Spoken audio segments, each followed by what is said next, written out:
பெருமாளே, ஆபத்தாந்தவா, ஸ்ரீனிவாசா, நாராயணா, கோவிந்தா, திருமலை வாசா.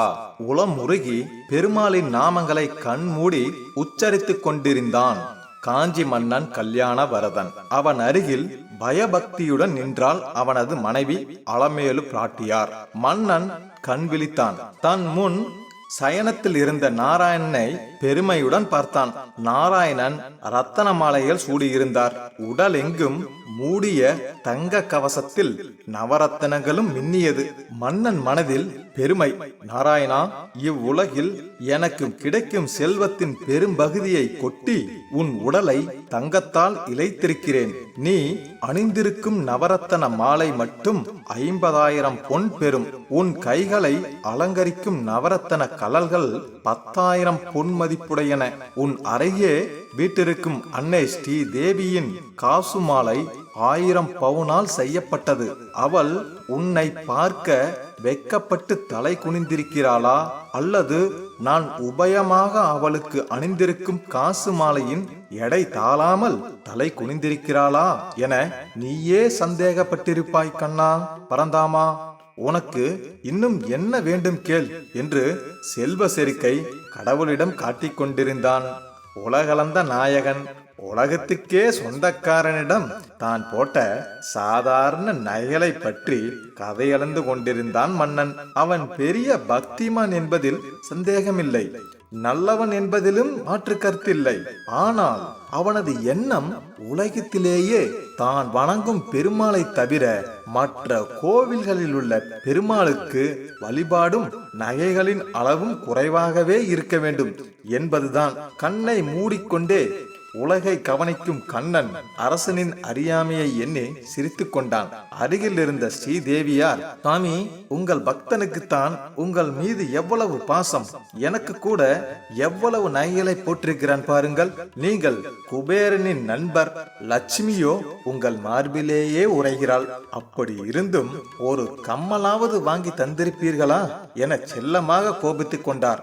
பகவான் சிரித்தார். உன் பக்தனை கண்ட மகிழ்ச்சியில் இப்படியெல்லாம் பேசுகிறாய். நானே குபேரனிடம் கடன் வாங்கி அதை அடைக்க முடியாமல் தவித்துக் கொண்டிருக்கிறேன். உன் சகோதரி பத்மாவதியை திருமணம் செய்து கொள்ள நான் வாங்கிய கடன் தீரவில்லை. இதில் உனக்கு எப்படி நகை வாங்கி தருவேன்? உன் பக்தர்கள் வாங்கி தருவதை அணிந்தே உன் கழுத்தில் தொங்கிக் கொண்டிருக்கிறது. இன்னுமா ஆசை விடவில்லை? இந்த பெண்கள் ஏன் தான் இப்படி நகைக்கு ஆசைப்படுகிறார்களோ என கேலி செய்தார். காஞ்சி மன்னன் காதில் இவர்களின் சம்பாசனை கேட்குமா? அவன் பூஜையை முடித்துவிட்டு புறப்பட்டு விட்டான். நேர்த்தியாக அலங்காரம் செய்திருந்த அர்ச்சகருக்கு பெரிய பொன்மூட்டையை பரிசாக கொடுத்தான்.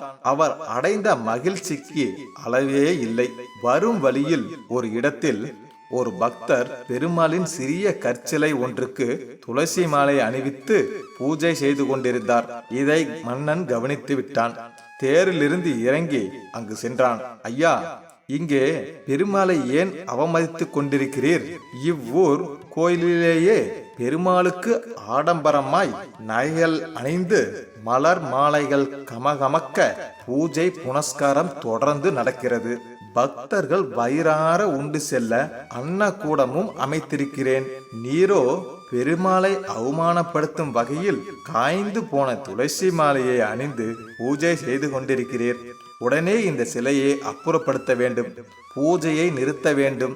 என் பெருமாளை அழுக்கடைந்த துணி கட்டி பூஜிப்பதை அனுமதிக்க மாட்டேன் என்றான். பக்தர் அதிர்ந்து போனார். விஷ்ணுதாசர் என்ற பெயர் கொண்ட அவர், அண்ணா, தங்களை எதிர்த்து பேசுவதாக கருத வேண்டாம். கடவுளை காசு கொடுத்து வாங்க முடியாது.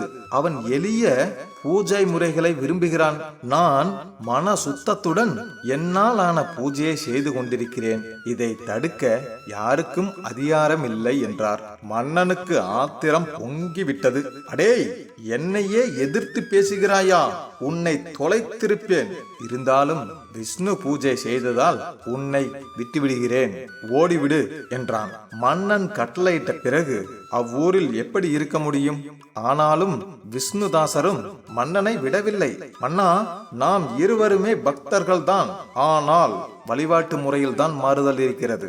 என் வழிபாட்டுக்கு மகிழ்ந்து இந்த ஏழைக்கே பகவான் முதலில் காட்சி கொடுப்பார். ஒருவேளை உன் ஆடம்பர பூஜை அவருக்கு பிடித்திருந்தால் உனக்கு காட்சி தரட்டும். யாருடைய பூஜையை பகவான் ஏற்றுக்கொள்கிறார் பார்ப்போம் என சவால் விட்டார். பின்பு விஷ்ணு சித்தர் சிலையுடன் பக்கத்து நாட்டுக்கு போய்விட்டார். பகவானே, விரைவில் எனக்கு காட்சித்தா, நான் ஏழை என்பதற்காக என்னை ஒதுக்கிவிடாதே என கண்ணீருடன் வழிபட்டார். ஒரு வேளை மட்டும் பகவானுக்கு உணவு படைத்து அதன் பிறகே உண்டார். ஒரு நாள் பூஜை முடித்துவிட்டு சற்று நேரம் கழித்து சாப்பிடலாம் என கருதி வெளியே போய்விட்டார். திரும்பி வந்து பார்த்தபோது உணவை காணவில்லை. அன்று பட்டினியாக இருந்தார்.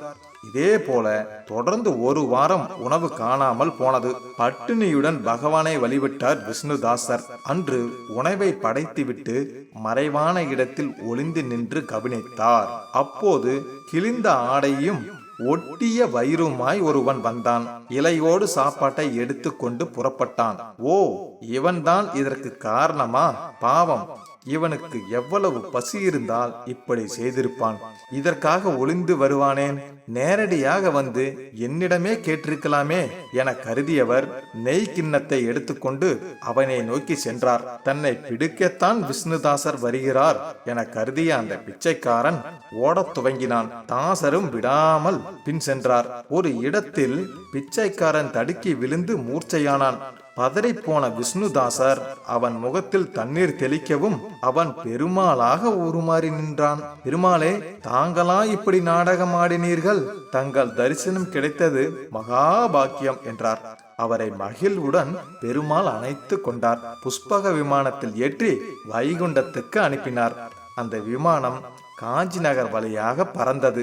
அங்கே அரசன் பெருமாளை வரவழைக்க பல கோடி செலவழித்து யாகம் நடத்தி கொண்டிருந்தான். பெருமாள் வரவே இல்லை. புஷ்பக விமானத்தில் விஷ்ணுதாசர் செல்வதை பார்த்தான்.